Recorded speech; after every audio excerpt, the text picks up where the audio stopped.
ప్రతిరోజు ఉదయాన్నే ఇలా మొక్కల్లో తిరిగి ఏ పని అయితే పెండింగ్లో ఉందో ఆ పని ఈవినింగ్ కానీ ఆఫ్టర్నూన్ లంచ్ చేసిన తర్వాత కానీ చేసుకోవడం నాకు అలవాటు.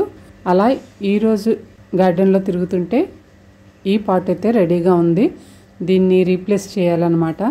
ఇది ఈవినింగ్కి పనిని నేను సెట్ చేసుకొని మరలా ఇంటి పనిలో బిజీ అయిపోతాను. నమస్తే, this is Priya. Welcome to our channel. మన గార్డెన్లో 2 రకాల పువ్వులు చూపిస్తాను. ఒకటి మల్లె మొక్కలు, అలాగే మరొకటి మీరు ఎప్పుడైనా చూసారో లేదో తెలియదు, చాలా పెద్ద ఫ్లవర్స్ ఉంటాయన్నమాట. మంచి స్మెల్ వస్తాయి. ఒక్క పువ్వు ఉంటే చాలు, హాల్లో పెట్టుకుంటే హాల్ అంతా మంచి సువాసనతో ప్లెజెంట్గా ఉంటుంది. ఇవి మల్లె మొగ్గలు ఎంత బాగున్నాయో చూసారు కదా, పెద్ద పెద్ద సైజు.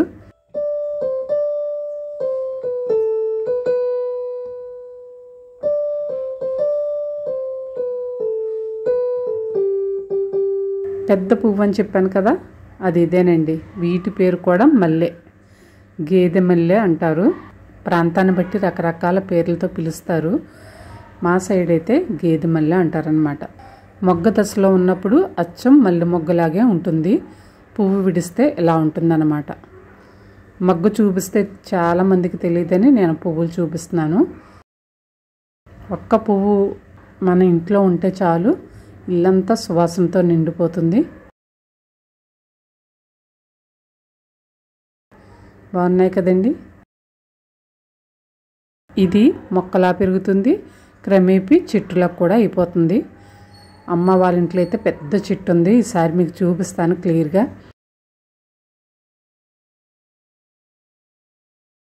ఇప్పుడైతే ఈవినింగ్ అయ్యింది. ఈవినింగ్ నా పని స్టార్ట్ అయిందనమాట, మొక్కల పని.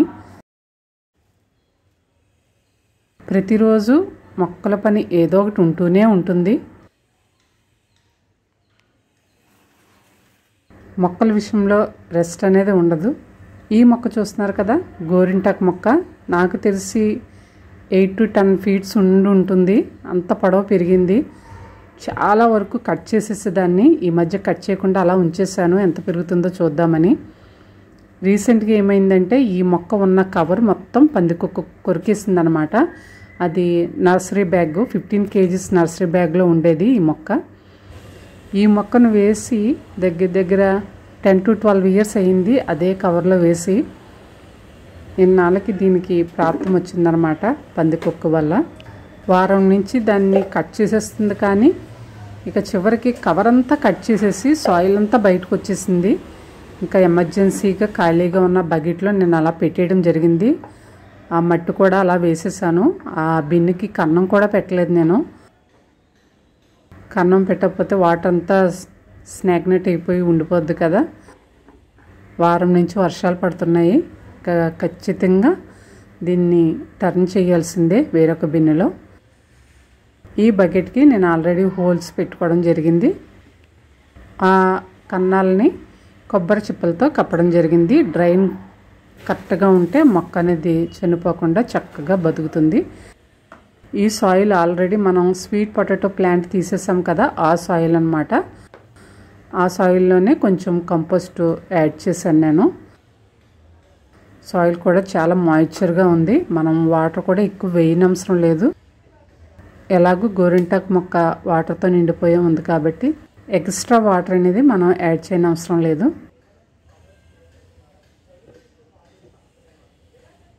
బిన్స్లో కానీ పాట్స్లో కానీ మట్టి వేసేటప్పుడు కొబ్బరి చిప్పలు వేసాం కదా కన్నం దగ్గర, అవి కదిలిపోకుండా ముందు వాటిపై కొంచెం మట్టి వేసుకోవాలి.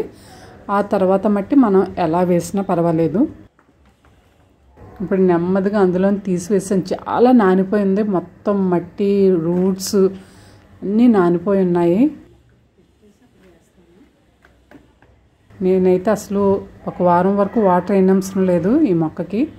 దీనికి పెద్ద ఓస్ కూడా సపోర్ట్ పెట్టి కట్టడం జరిగింది. ఇప్పుడైతే నిలబడదు. ఒక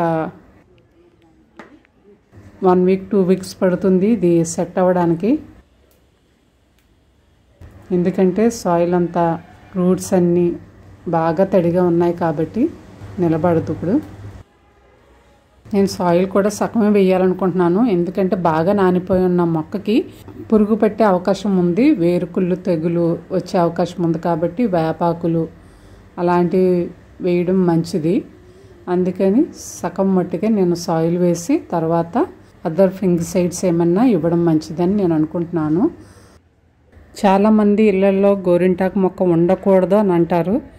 కానీ పక్కింట్లోనో పక్క వీధిలోనో గోరింటాకు మొక్క ఉంటే ఎవరన్నా ఇంటి ముందు గోరింటాకు మొక్క ఉంటే వెళ్ళి కోసుకొని తెచ్చుకుంటారు. చాలా నవ్వు వస్తుంది నాకు. ఇంటి ముందు గోరింటాకు మొక్క ఉండకూడదనని పరాయి వాళ్ళ ఇంటి ముందు గోరింటాకు మొక్కది ఆకు కోసి తెచ్చుకుంటారు. నాకైతే అలాంటివి పెద్దగా పట్టించుకోను. గోరింటాకు మొక్క ఉండకూడదంటే దానికి ఒక రీజన్ ఉంది. ఇంటి ముందు గోరింటాకు మొక్క ఉండకూడదు అనేదానికి ఆ రీజన్ నేను తెలుసుకున్న తర్వాత ఖచ్చితంగా మన ఇంట్లో ఉండొచ్చు అని అనిపించింది. నేను ఈ మొక్కని కొమ్మ నుంచే జర్మినేట్ చేసుకున్నాను.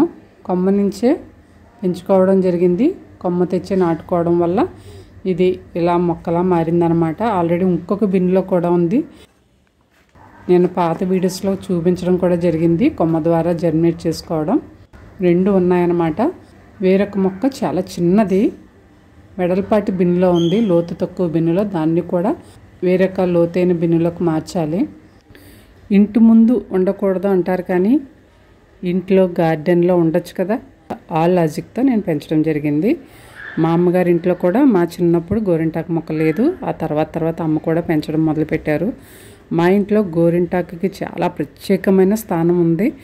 మేము హాలిడేస్కి ఎప్పుడు వెళ్ళినా సరే అమ్మ గోరింటాకు తయారు చేస్తారు. ఖచ్చితంగా ఫస్ట్ మేము వెళ్ళిన రోజు గోరింటాకు పెట్టుకుంటాము అందరముని. అది మాకు అలవాటు. ఈ మధ్య కొంచెం అలవాటు తప్పింది. గోరింటాకు ఆడవాళ్లే కదండి, పనులు చేసే మగవాళ్ళు అంటే ఎక్కువ వాటర్లో తడిచే మగవాళ్ళు ఉంటారు కదా, ఇంటి పనులు కూడా ఎక్కువగా చేసే మగవాళ్ళు ఉంటారు. వాళ్ళు కూడా గోరింటాకు పెట్టుకోవడం చాలా చాలా మంచిది. మనకు యాంటీబయాటిక్గా గోరింటాకు పనిచేస్తుంది. కంపల్సరీ గోళ్ళకు పెట్టుకోవాలి. మా అమ్మగారు అయితే సంవత్సరంలో చాలాసార్లు పెట్టుకుంటూ ఉంటారు. ఎందుకంటే ఆ వీధిలో ఎవరు పెట్టుకున్నా సరే అమ్మకి కొంచెం నూరిన గోరింటాకు తీసుకొస్తారనమాట. అలా ఆవిడ వేస్ట్ చేయకుండా చక్కగా పెట్టుకుంటూ ఉంటారు. మేమైతే రెగ్యులర్గా పెట్టుకోము. అందుకని హాలిడేస్కి వెళ్ళగానే ఫస్ట్ పని గోరింటాకు నూరించడం అన్నమాట.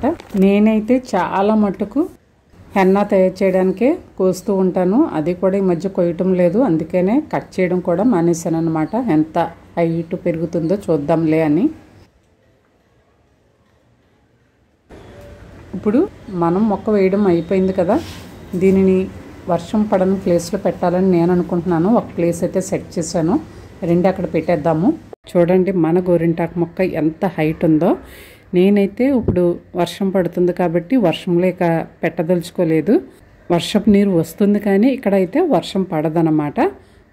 అలాంటి ప్లేస్లో నేను గోరింటాకు మొక్కను పెట్టాను. ఎంత హైట్ ఉందో చూడండి.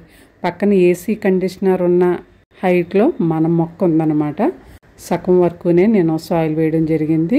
ఇదండి మొత్తానికి వారం నుంచి పోస్ట్ పోన్ చేస్తూ ఈరోజైతే మొక్క రీపాటింగ్ చేయడం జరిగింది. మొగ్గలు బాగున్నాయి కదండి. ఈరోజు నేను ఈవినింగ్ స్నాక్గా పొట్టు పెసలతో ఇలా పునుగులు చేయడం జరిగింది. ఎదిగే పిల్లలు ఉన్నవారు, బలహీనంగా ఉన్న పిల్లలు ఉన్నవారు ఖచ్చితంగా వారానికి ఒకసారైనా ఇలాంటి స్నాక్ చేసి పెట్టండి. ఇది బ్రేక్ఫాస్ట్గా కూడా చేయొచ్చు, ఈవినింగ్ స్నాక్గా కూడా పెట్టచ్చు. ఆయిలీ ఫుడ్ ఉదయాన్నే వద్దనుకునే వారికి ఈవినింగ్ స్నాక్లా పెడితే చాలా మంచిది. ఫుల్ ప్రోటీన్ అందుతుంది, ఫైబర్ అందుతుంది. అలాగే హెయిర్కి, బాడీకి చాలా చాలా మంచిది. పొట్టు పెసలు ముందు రోజు నైటే కడిగి నానబెట్టుకోవాలి. ఉదయం అల్లం, జీలకర్ర, పచ్చిమిర్చి వేసి కొంచెం ఉప్పు చేర్చి మిక్సీ పట్టుకుంటే మనం ఏ షేప్లో కావాలితే ఆ షేప్లో ఇలా నూనెలో వేయించుకోవచ్చు. మిక్సీ పట్టుకున్న తర్వాత ఉల్లిపాయలు, కరివేపాకు, కొత్తిమీర బాగా సన్నగా తరుగుకొని వేసుకోవాలి. డీప్ ఫ్రై ఇష్టం లేని వారికి పెసరట్లా కూడా వేసుకోవచ్చు. పిల్లలకు చాలా బలవర్ధకమైన ఆహారం ఇది. చాలా సింపుల్గా, చాలా ఈజీగా చేసేయచ్చు. ఇలాంటి వంటలు చేయాలంటే చాలా ఒత్తిడికి ఫీల్ అవుతూ ఉంటారు ఆడవాళ్ళు. అలాంటప్పుడు క్వాంటిటీ తగ్గించి వండుకోవాలి.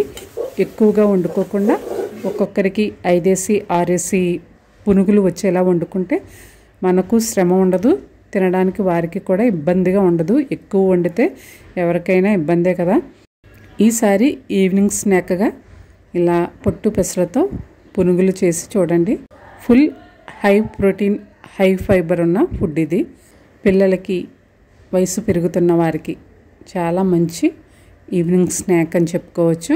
నేను చాలా తక్కువ చేశాను, మొత్తం 14 వచ్చాయి. అంటే అంత తక్కువ చేశానన్నమాట. ఎక్కువసేపు స్టవ్ దగ్గర నిలబడకుండా, ఎక్కువ వండి తర్వాత మూతలు పెట్టి ఈగలు దోమలు వాలకుండా ఇలా సింపుల్గా తక్కువగా చేసుకొని ఆస్వాదించండి. నెక్స్ట్ నేను డీప్ ఫ్రైలో కాకుండా నా కోసం ఒక అట్టు కూడా వేసుకోవడం జరిగింది, పెసరట్టు. ఈ పచ్చిశనగల్లో ఫుల్ ప్రోటీన్ ఎంతగా ఉంటుందో అలాగే మన బాడీలో డైజెస్టివ్ సిస్టమ్ని కూడా చాలా హెల్తీగా ఉంచుతుంది. హార్ట్ ప్రాబ్లమ్స్ రాకుండా కూడా ఈ పెసలు చేస్తాయి. అలాగే ఎముకలు దృఢంగా ఉండడానికి కూడా ఈ పచ్చ పెసలు చాలా బాగా ఉపయోగపడతాయి. బ్లడ్ షుగర్ లెవెల్స్ని కూడా బాగా తగ్గిస్తాయి. అలాగే రోగ నిరోధక శక్తిని కూడా బాగా పెంచుతాయి. ఇన్ని బెనిఫిట్స్ ఉన్న ఈ పచ్చ పెసలతో ఖచ్చితంగా స్నాక్ చేయండి. వారానికి ఒకసారైనా మీరు తినండి, మీ ఫ్యామిలీకి కూడా పెట్టండి. ఇప్పుడు నేను స్నాక్ వండిన తర్వాత ఇలాగ గార్డెన్లోకి వచ్చాను. వర్షం అయితే చిన్న చిన్న తుప్పర్లు పడుతున్నాయి. ఈ వర్షంలో నా మొక్కల అందాలని కొంచెమైనా నేను చూసి ఆనందపడుతూ ఉంటాను. వర్షం వచ్చినప్పుడు మొక్కలు మరింత అందంగా కనిపిస్తాయి. రోజ్ కలర్ రోజెస్ చూడండి ఎంత అందంగా ఉన్నాయో. మొన్నే ఈ మొక్కను మొత్తం ట్రిమ్ చేసేసాను. ఇప్పుడిప్పుడే మొగ్గలు వస్తున్నాయి. మనుషుల వల్ల ప్రశాంతత ఉంటుందో లేదో అనేది క్వశ్చన్ మార్కే, కానీ మొక్కల వల్ల అయితే ఖచ్చితంగా ప్రశాంతమైన జీవనం గడపచ్చు.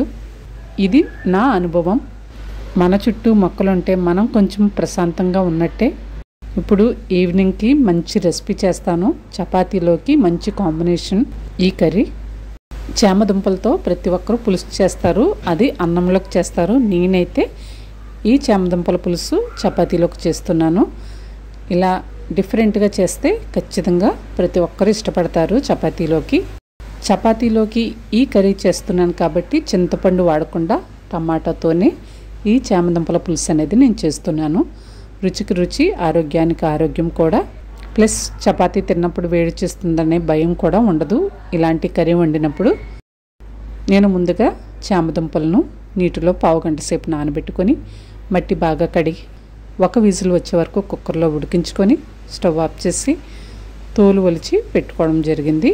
ఒక ప్యాన్ తీసుకొని అందులో 5 గరిటెల నూనె వేసుకొని, నూనె వేగిన తర్వాత 1 కప్పు ఉల్లి తరుగు, 10 పచ్చిమిర్చి చీలికలు వేసుకొని ఎర్రగా వేయించుకోవాలి. ఆ తర్వాత 3 టమాటాలను గుజ్జుగా చేసుకొని వేగిన ఉల్లి తరుగులో వేసుకోవాలి.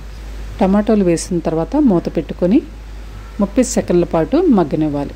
టమాటా గుజ్జు కొంచెం మగ్గిన తర్వాత ఉడకబెట్టుకున్న చామదుంపలు వేసుకొని 2 చెంచాల ఉప్పు, 1 చెంచా ధనియాల పొడి, 2 చెంచాల కూరకారం వేసుకొని తగినంత నీళ్ళను చేర్చుకొని బాగా కలుపుకోవాలి. ఉడికించిన దుంపలు పెద్ద సైజు ఉంటే వాటిని 2 లేదా 4 ముక్కల్లాగా కట్ చేసుకోవచ్చు. అప్పుడు చూడటానికి అన్నీ ఈవెన్గా కనిపిస్తాయి. కప్పు నుంచి కప్పున్నర వరకు నీళ్ళని చేర్చుకొని బాగా కలుపుకొని మూత పెట్టుకొని 2 నిమిషాల పాటు ఉడకనివ్వాలి. 2 నిమిషాలు ఉడికిన తర్వాత మూత తీసుకొని ఒకసారి ఉప్పు కారాలు సరిపోయే లేదో చూసుకుంటే మ్యాక్సిమం మన కర్రీ ఉడికిపోయినట్లే. చివరిగా 1 చెంచా కొబ్బరి పొడి వేసుకుంటే మన కర్రీ అయిపోయినట్లే. థిక్ కన్సిస్టెన్సీ వచ్చే వరకు మరొక 30 నుంచి 40 సెకండ్ల పాటు ఉడికిస్తే చపాతీలోకి చాలా చాలా టేస్టీగా ఉంటుంది.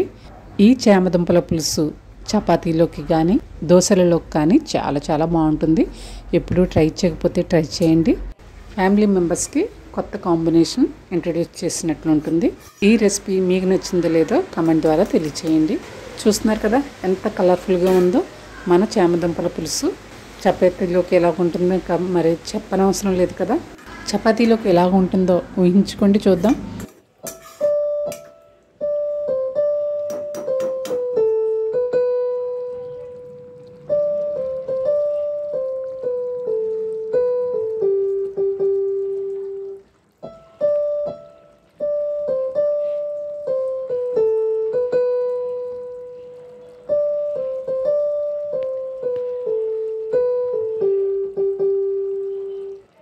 మరి ఈవినింగ్ నేనేం చేశానో చూపిస్తాను, నాతో పాటు వచ్చేయండి.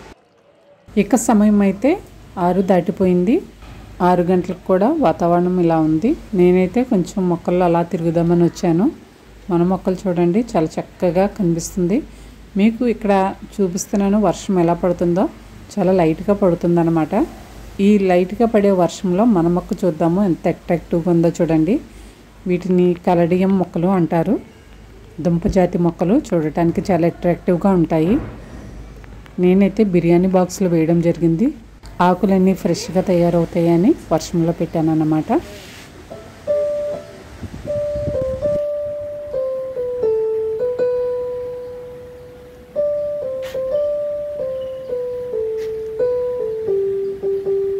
ఇలా ఏదో ఒక పని నేను చేస్తూనే ఉంటాను. సాయంత్రం వేళ చిటపడి చినుకుల సవ్వడిలో మొక్కలతోనే నేను గడుపుతూ ఉంటాను.